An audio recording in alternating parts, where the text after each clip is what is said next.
Assalamualaikum warahmatullahi wabarakatuh. Saya Pediansyah Prasamdan Suarso dengan NIM J500-210-152. Di sini saya akan mempresentasikan tentang kerja proyek warga negara mencegah penyebaran hoax COVID-19 dan vaksinasi bagi mahasiswa kedokteran. Baik, kita langsung saja. Jadi di sini yang pertama adalah definisi. Definisi dari COVID-19.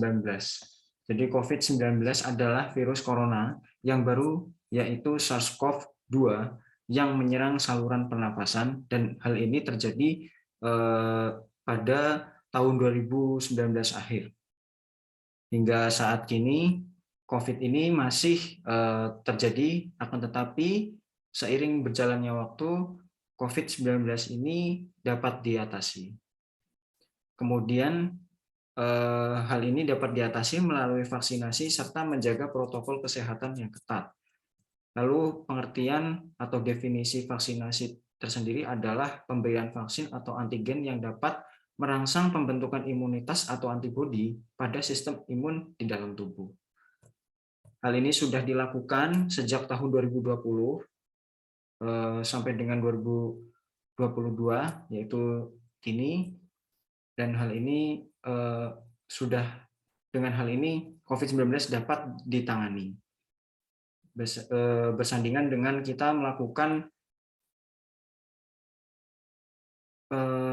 penggunaan protokol kesehatan yang ketat. Berikutnya, di sini saya akan menjabarkan perundang-undangan tentang COVID-19.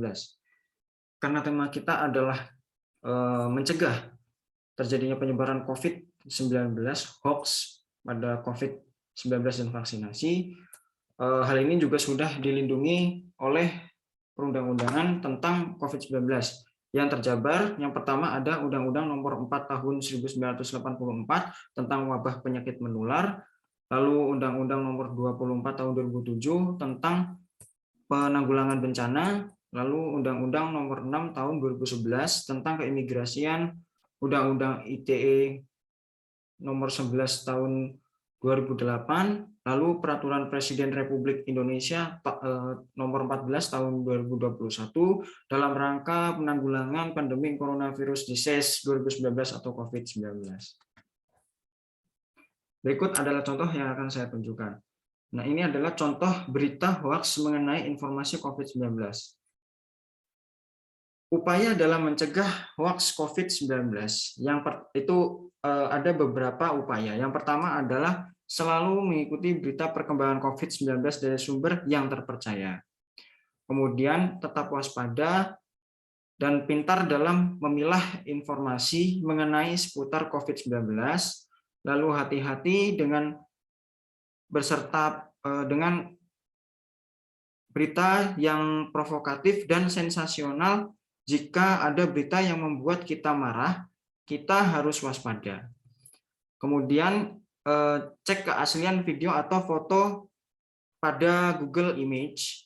Karena kita sekarang sudah di era modern, kita dapat mengecek video dan foto yang sudah disebarluaskan oleh oknum atau orang-orang yang tidak bertanggung jawab. Kemudian foto atau video tersebut bisa kita cek pada Google Image. Itu merupakan suatu aplikasi yang sudah tersedia pada Google. Siapapun bisa mengeceknya pada platform tersebut. Berikutnya, kita harus mengikuti akun-akun atau forum terkait aktivitas. Lalu kita juga harus mengecek fakta hoax buster dan gunakan aplikasi terkait layanan informasi resmi dari pemerintah terkait COVID-19.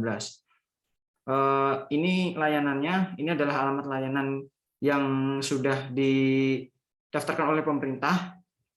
Ini kita di sini sudah mencantumkan websitenya, yaitu covid19.go.id, pemerintah COVID-19, bnpb.go.id, aplikasi Peduli Lindungi, serta akun resmi Kemenkes dan Kominfo. Berikutnya kita itu harus sabar dan terbuka, serta mengurangi asupan informasi yang meragukan Lalu kita juga harus selalu optimis dan melakukan hal-hal yang produktif.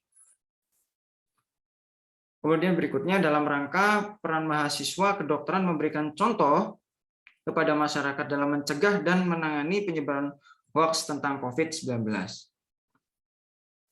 Peran mahasiswa kedokteran dalam hal ini adalah harus memiliki kelebihan mengenai informasi seputaran COVID-19 serta dapat meluruskan suatu informasi mengenai COVID-19 yang telah dimanipulasi oleh oknum yang tidak bertanggung jawab bila mana masyarakat telah mempercayai informasi yang salah tersebut.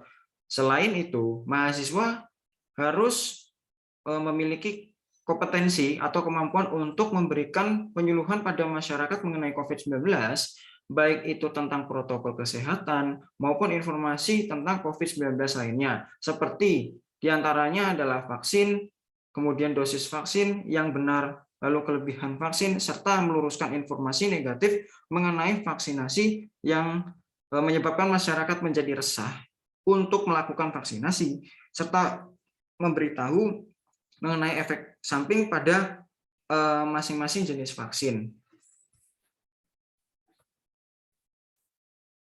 Berikutnya, sumber informasi yang dapat kita percayai. Yang pertama itu kita bisa membuka sumber dari Satuan Tugas Penanggulangan COVID-19, itu sudah pastinya. Di YouTube, di platform YouTube itu kita juga dapat membukanya, atau mungkin di media sosial lainnya seperti di Facebook, Instagram, kita bisa melihat, atau Twitter, kita bisa membuka secara langsung informasi atau sumber informasi tersebut yang sudah dijabarkan oleh Satgas Penanggulangan COVID-19 itu sendiri, agar lebih mudah dalam mengetahui informasi perkembangan mengenai COVID-19 yang lebih up to date atau terkini.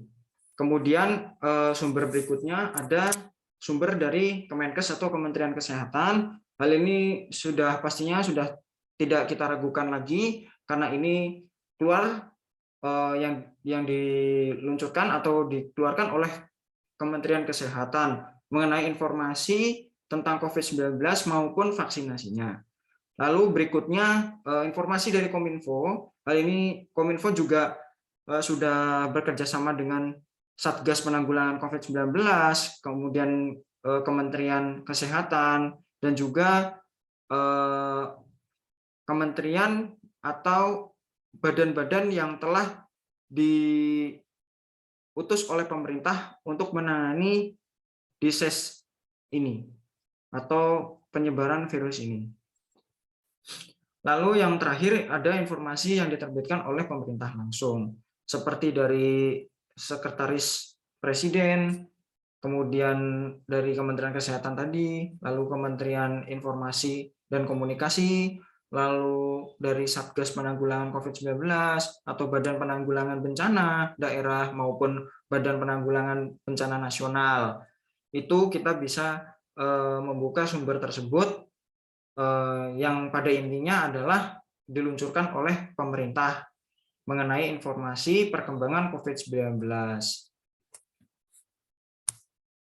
Kesimpulannya adalah mengetahui situasi dan kondisi terkini terhadap penyebaran informasi COVID-19 dan vaksinasi yang terlihat tidak relevan menjadikan kita harus waspada supaya kita mengerti bahwa informasi yang diperoleh benar atau tidak pada kenyataannya agar tidak terjadi kesalahpahaman serta menimbulkan rasa kecurigaan dan panik maupun resah. Oleh karenanya, mahasiswa kedokteran yang pastinya lebih paham mengenai COVID-19 harus mampu meluruskan informasi kepada masyarakat supaya rasa waspada serta keresahan yang dialami oleh masyarakat mengenai COVID-19 maupun vaksinasi itu dapat teratasi.